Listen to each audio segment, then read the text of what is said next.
Hello everyone, welcome to my YouTube channel. My name is Shweta and currently I'm a second year BSc nursing student. आज की video में हम लोग करने वाले हैं नर्सिंग एप्टीट्यूड के MCQs जो कि आपकी नर्सिंग एप्टीट्यूड और बायोलॉजी दोनों में ही पूछे जा सकते हैं क्योंकि ये मोस्टली बायोलॉजी के ही क्वेश्चन है जो आपके नर्सिंग एप्टीट्यूड में भी पूछे जाते हैं, है ना. मैंने आपको पहले भी एक्सप्लेन किया है कि नर्सिंग एप्टीट्यूड में इजी बायोलॉजी के क्वेश्चन और कुछ बेसिक नर्सिंग के क्वेश्चन पूछे जाते हैं. तो इस वीडियो में हम जो क्वेश्चन करने वाले हैं वो आपके लिए बायोलॉजी के लिए और नर्सिंग एप्टीट्यूड दोनों के लिए इम्पोर्टेंट रहने वाले हैं. सो चलो वीडियो स्टार्ट करते हैं. और वीडियो स्टार्ट करने से पहले जिन लोगों ने टेलीग्राम चैनल ज्वाइन नहीं किया है तो आप लोग टेलीग्राम चैनल ज्वाइन कर लेना क्योंकि इसकी पीडीएफ मैं वहीं पे भेज देती हूँ, तो आप लोग को ज़्यादा परेशान होने की ज़रूरत नहीं है. क्लास के साथ साथ नोट्स आपका मन है तो बनाइए, नहीं तो आप बाद में भी देख के लिख सकते हैं. ठीक है, so let's start the video. यहाँ पे हमारा फर्स्ट क्वेश्चन है, कौन सा आवश्यक खनिज कौन सा आवश्यक वसीय अम्ल है.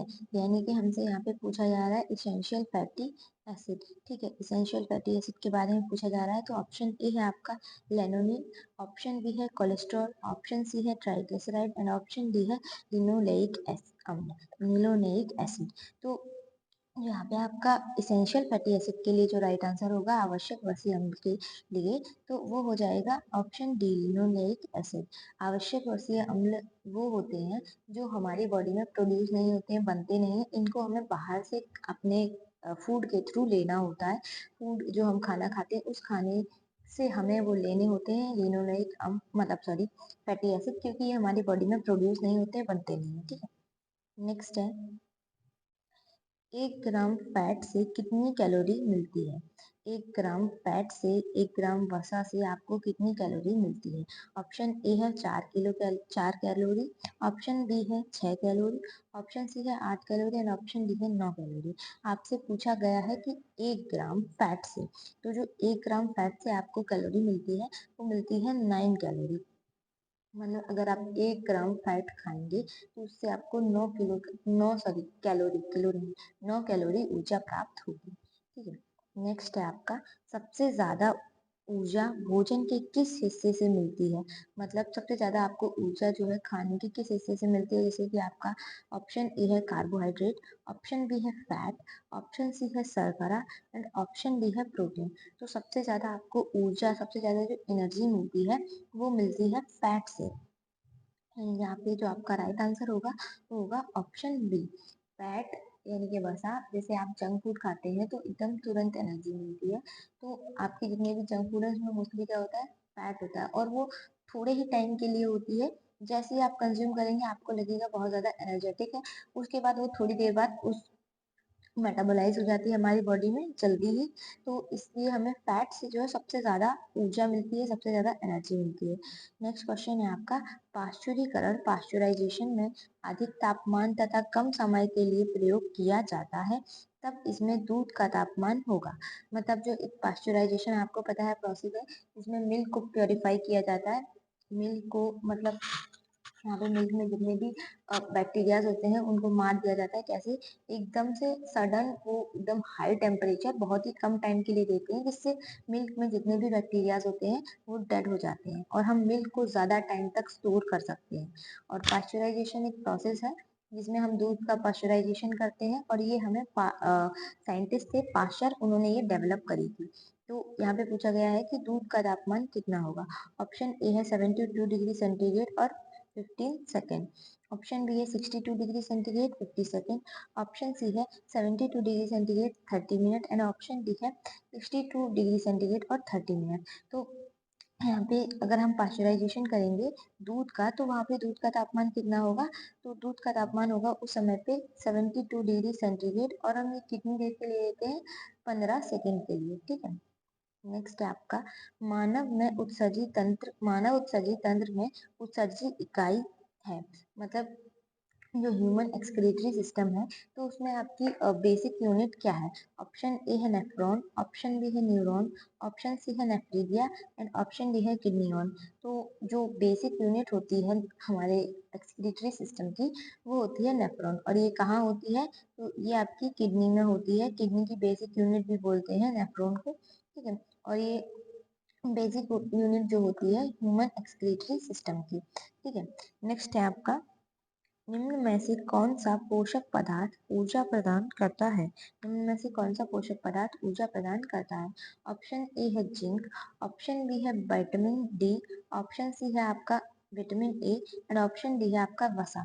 तो आपसे पूछा गया है कौन सा ऊर्जा प्रदान करता है, एनर्जी प्रोड्यूसिंग कौन सा है, एनर्जी प्रोवाइडिंग कौन सा है। तो पहली बात तो जो आपके विटामिन होते हैं, जितने भी आपके विटामिन हैं और जो मिनरल होते हैं वो एनर्जी प्रोवाइड नहीं करते हैं हमारी बॉडी में, वो एनर्जी प्रोवाइड करने का काम नहीं करते।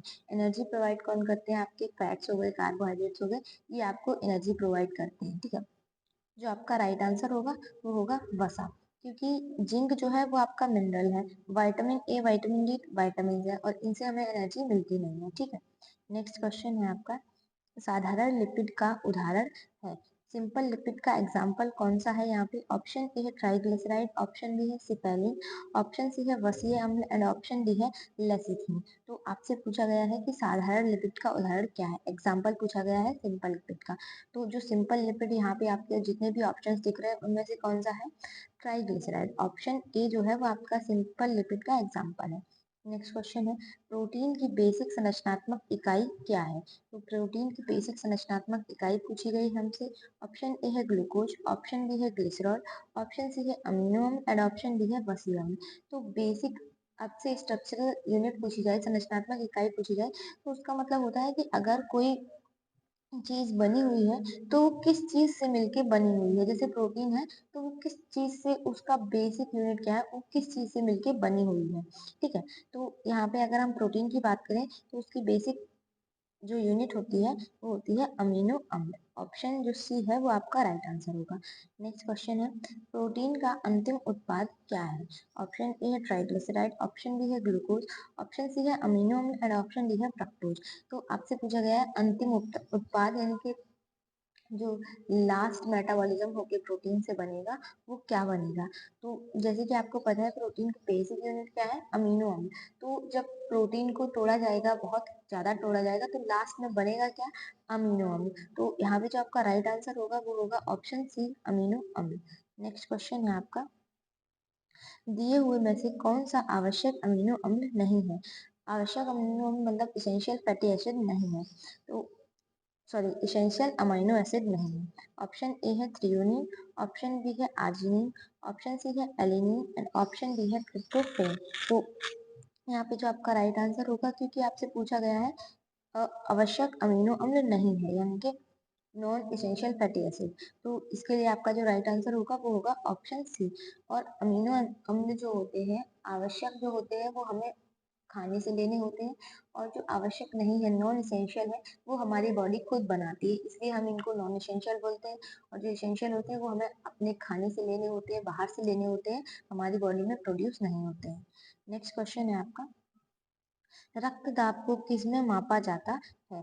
रक्तदाब की यानी कि जो ब्लड प्रेशर है उसकी यूनिट क्या है? ऑप्शन ए है आपका mmHg, ऑप्शन बी है ऑप्शन सी है आपका cmHg एंड ऑप्शन डी है आपका HG।